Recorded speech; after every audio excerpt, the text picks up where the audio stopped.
Days of Our Lives spoilers, November 7th. A kingdom in peril, a heart in limbo.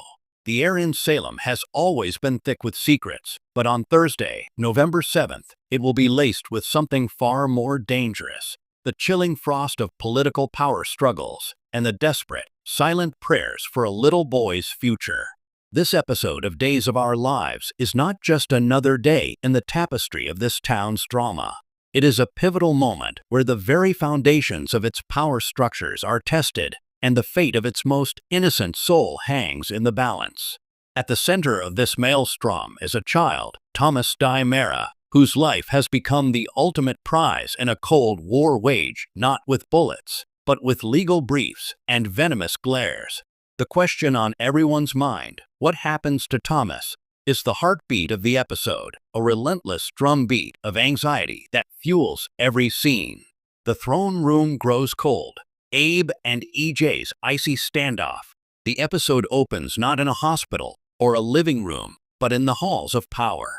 The mayor's office, once a symbol of Abe Carver's steadfast and principled leadership, transforms into an arena for a clash of titans. The spoilers promise a frosty exchange between Mayor Carver and EJ DiMera, but that description barely scratches the surface of the profound ideological battle that unfolds. EJ, ever the prince of his family's dark empire, does not merely enter, he invades. His demand is not a request, it is a decree. He wants the full, unmitigated force of the Salem PD brought to bear to ensure his son, Thomas, is returned to the DiMera mansion. For EJ, this is about blood, legacy, and possession. Thomas is a DiMera, and DiMeras belong in the manor, under the portrait of Stefano, where their destiny can be properly molded. Abe, however, stands as the last bastion of reason and compassion. His frostiness is not born of petty rivalry, but of deep-seated moral outrage. He sees not an heir to a throne, but a vulnerable child who has been used as a pawn in a vicious game. As EJ leans over the desk, his voice a low, threatening growl, Abe remains immovable. Your concern for Thomas is noted, EJ, Abe states, his voice dangerously calm. But my concern is for his well-being, not the consolidation of your family's assets. The last time Thomas was under your roof, he was kidnapped as part of a plot born from the very chaos that defines your household. My duty is to his safety, not your sovereignty. The exchange is a masterclass in subtext. EJ's threats are veiled in corporate jargon and allusions to influence, while Abe's defiance is rooted in the law and a higher calling to justice.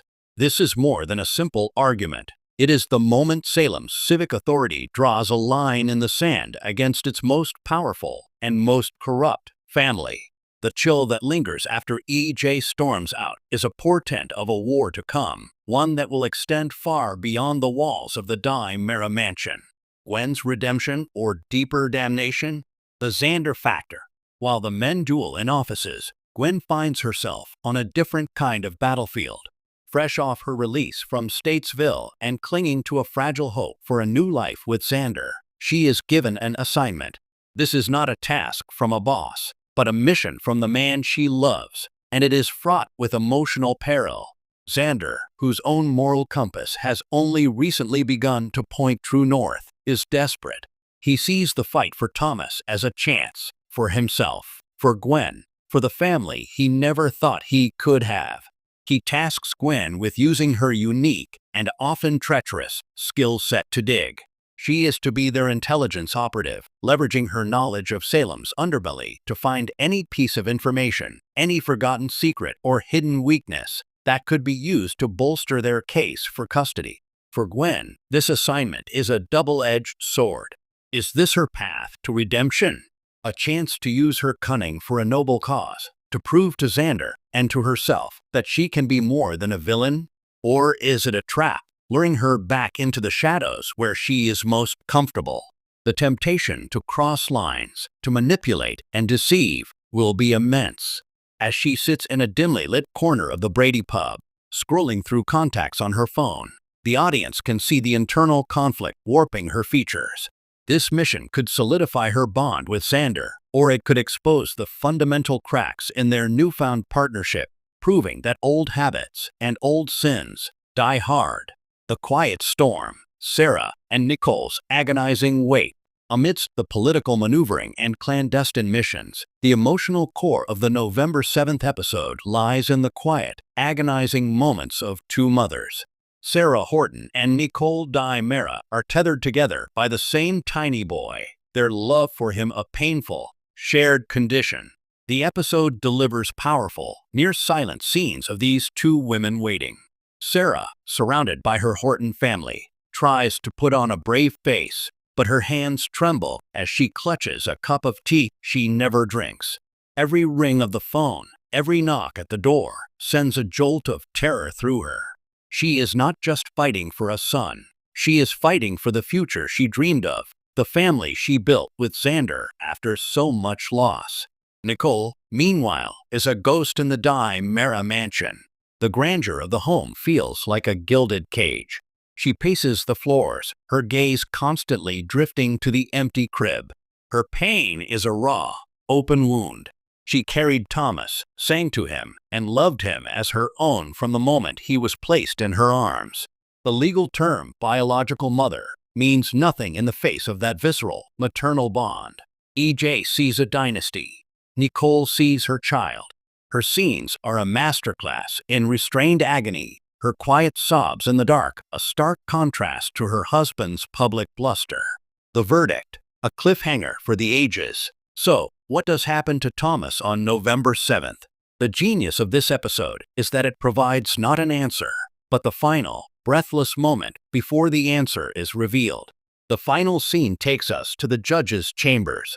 The arguments have been made. The threats have been issued. The pleas have been wept. We see a clerk approach the judge with a signed document. We see EJ's confident smirk, Xander's clenched fists, and Nicole and Sarah, their hands inadvertently touching as they reach for each other's support, a fleeting moment of shared humanity in their private hell. The judge looks up, the paper in hand. The camera pans across the faces of every character, the determination, the fear, the hope, the arrogance. And just as the judge's lips part to speak the words that will change lives forever, the screen cuts to black. November 7th does not give us Thomas's fate. It gives us the exquisite, torturous weight of it.